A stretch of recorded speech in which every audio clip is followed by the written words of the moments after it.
voluntarily filed their resignations. Hindi siya nag-file ng resignation letter, hindi ba? Sinabihan siya the day before, I think it was Monday, na he's on his way out. And then the day after, nalaman na lang niya na nag-tender na siya ng resignation. Voluntarily filed their resignations. Bakit iba ang mga messaging nila? Sa Malacanang, iba yung sinabi ni Yusek Claire, iba rin yung sinasabi ni Bersamin, and probably iba-iba yung version dun sa loob. At yun na nga, mga kabayan, anong masasabi niyo po dito sa mga balita na napapaloob po sa mga isyung kinasasangkutan ng PCO o nung Malacanang at sa resignation po ni Yusek Executive Secretary Bersamin, mga kabayan? Mantakin niyo po, mga kabayan, ito pong PCO, nagpakalat po ng fake news na kung saan ang sinasabi po ni Auntie Claire, kusang nag-resign itong si Bersamin, na kabaliktaran po ng sinasabi ni Bersamin na hindi po siya nag-resign, siya po ay sinabihang mag-resign. Ano po bang mapapala ni Auntie Claire kung siya po ay magsisinungaling patungkol po dito? Hindi po natin alam Di po ba? Tanong, bakit ka maglalabas ng isang statement na alam mo namang hindi totoo? O fake news? O baka naman nasasanay na po na maglabas ng fake news ito pong sa Auntie Claire? Kasi maging sila Corina Sanchez, mga host ng iba't ibang mga balita, nagtataka na po bakit maglalabas ng fake news itong si Yusek Claire? Di po ba? Malinaw na malinaw, sinabi po ni Executive Secretary Bersamin na hindi po siya nag-resign. Ito, panoorin po muna natin to Ito pong balita patungkol po dyan. Pakinggan nga natin ang pahayag dito pong Executive Secretary ES Bersamin. Hindi ako nag-resign. The only letter that I sent regarding my position na wala na was that letter I signed yesterday late afternoon. Na sinabi ko, I bow to the prerogative of the President. Yung submit to the prerogative of the President to replace me kasi that is the nature of my tenure at the pleasure of the President. So wala, I will not also validate na may resignation ako kung wala. Somebody, a close friend of mine, at least as far as I know, called me up in the morning, mga siguro before 12 o'clock, to tell me na I am to leave as Executive Secretary. Exit na ako. So sabi ko, walang problema yan. I will accept that because I'm only serving at the pleasure of the President. Hindi ko na tinanong. Dahil alam ko naman yan pag prerogative, you do not, the President does not need a reason. Correct. Yung impression na nag-resign ako, I never did resign. Ayon, ang tinig po ni ES Bersamin, Nason. Di ba, mga kabayan, napakalinaw po Napakalinaw po na sinabi ni Bersamin na hindi talaga siya nag-resign. Bakit nga po, di ba? Bakit nga po ipinagpipilitan ni Madam Claire na nag-resign? Ito pong si Bersamin. Di po ba? O ito na po natin, Hindi mga pa na bayan. siya nag-resign, kundi sinabihan na siyang magbitiw. Pero hindi rin nadirekta ang Pangulo nagsabi sa kanya. Kundi yung mensahe na yun, Nason, ay pinadaan pa sa isang kaibigan malapit sa kanya. At importante dyan na nalaman ng taong bayan yan.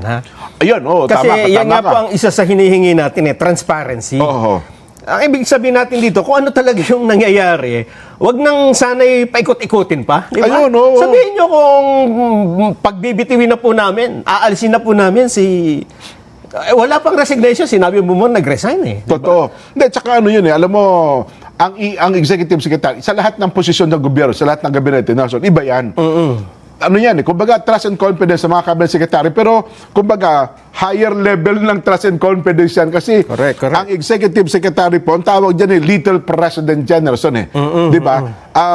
Kumbaga, kung ikaw ay napili ng Pangulo, kung kaibigan ka niya, extraordinary pagiging kaibigan yan, no? Yes. Kasi nga, pero dito, ang napansin nga ng marami, ito nga, sinasabi ngayon ng ES, mahihinuha mo para may himutok din sa Nelson, ha? Di ba? Kasi para sabihin, kung ako yun, tatahimik talaga ako kung wala akong sama ng loob. Yes. Di ba? Pero dahil sa may sama ako ng loob, sino ba yung nag-interview? Si Eden ba yun? Si Auntie Claire? Phone patch interview, no? Yun.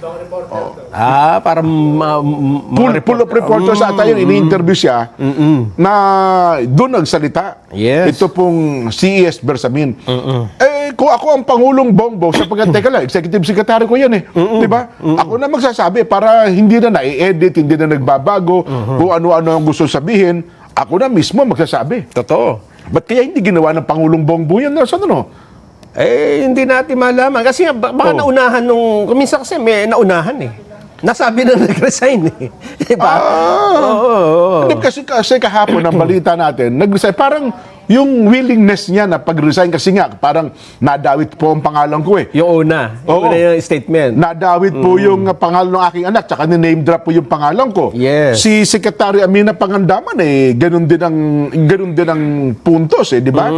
Na, para bigyan natin ng isang malinaw, patas na investigasyon, ay magre-resign na lamang ako sa akin tungkulin at papabayaan ko na yung investigasyon. Di ba? Pero ngayon, mukhang iba po ang sitwasyon pala. Iba. Batay sa pahayag ni ES Bersamin. Kaya nga dyan, ang panawagan nga natin, di ba, transparency. Kung kayo ay may alam, di ba? May alam kayo na mga, ito lumalabas sa balita, pero hindi naman pala yun, ina-encourage namin kayo magsalita. Ayun, diba?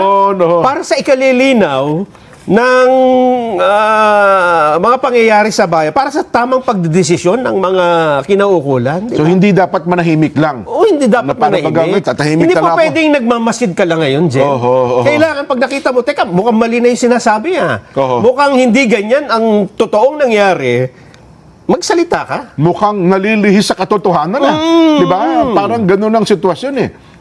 Kasi kung hindi ka magsasalita, parang sabi nga nila, part ka ng cover up dyan. Yun. Di ba? At ito siguro dyan ang nagbunsod kay Senador Amy Marcos para magsalita dun sa rally na bagamat sa unang dinig mo ay parang, teka, hindi, personal yan parang away na ng pamilya yan Alam mo, Nelson, ako gusto ko lang i-dramatize ng konti.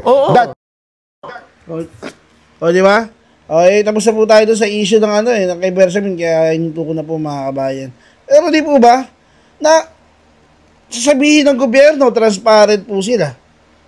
Di ba? Sasabihin ng gobyerno, hindi, transparent kami. Ganito, ganyan. Pero sila mismo, nagko-cover up, nagsisinungaling sa isa't isa. Sasabihin na Claire, nag-resign voluntarily. Tapos sasabihin ni Bersamin, hindi ako nag-resign, pinag-resign ako. Yun ba ang ibig sabihin ng transparent? Mga kabayan. Narito po, si Corina Sanchez para timbangin yung pinagsasabi po ni Auntie Claire, mga kabayan. Madam Corina Sanchez. Ano ba talaga? Nag-resign ba siya o tinanggal siya?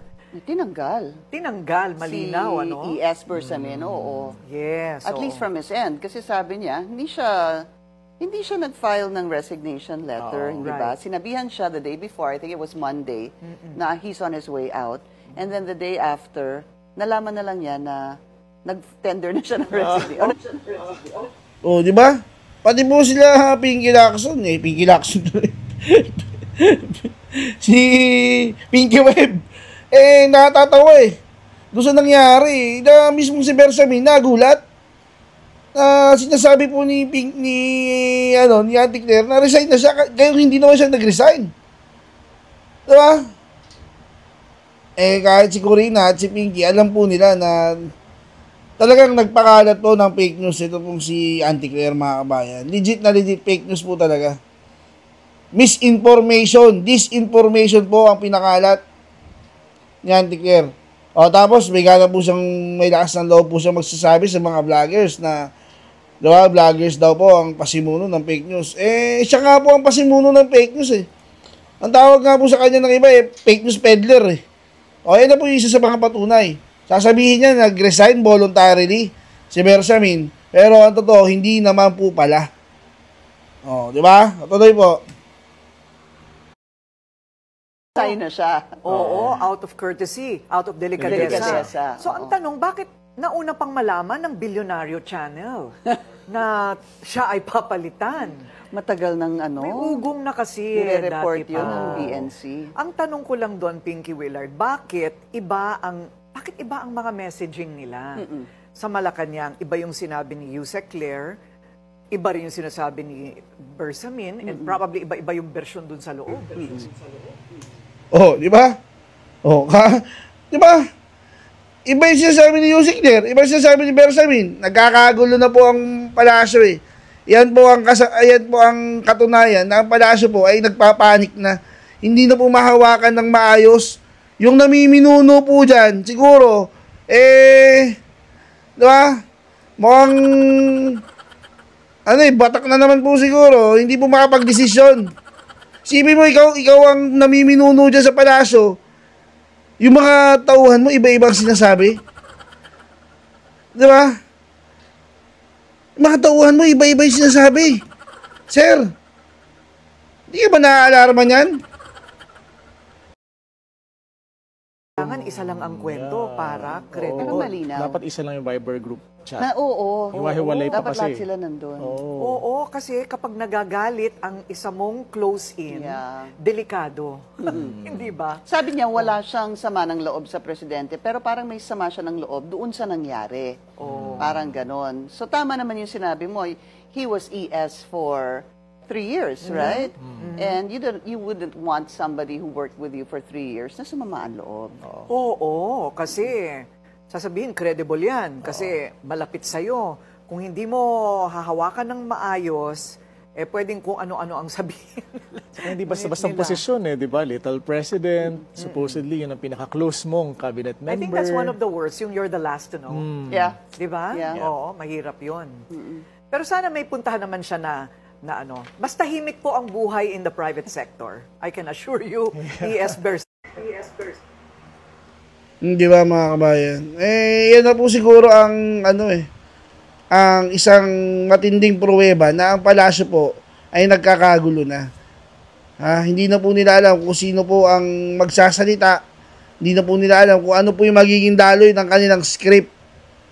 Na mismong si Executive Bersamin, at ang PCO, magkaiba po ng sinasabi.